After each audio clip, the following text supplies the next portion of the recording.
Et si le vrai problème pour un enfant, c'est pas d'échouer, mais le regard des autres quand il échoue. Ce mois-ci, j'ai lancé mon tout premier atelier Oser se tromper avec des enfants de 7 à 11 ans. Et ce qu'ils pensent, c'est que se tromper, c'est utile.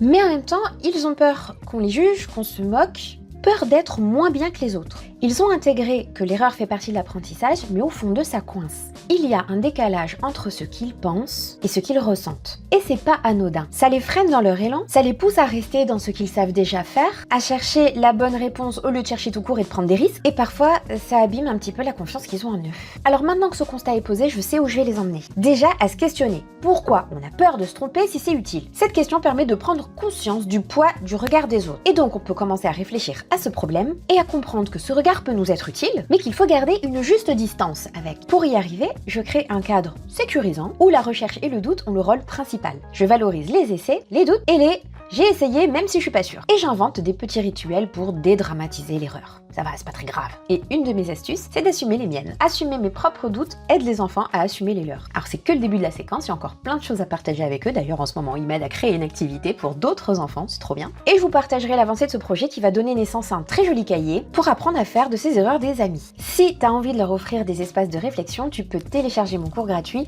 Comment t'intéresser et je te l'envoie.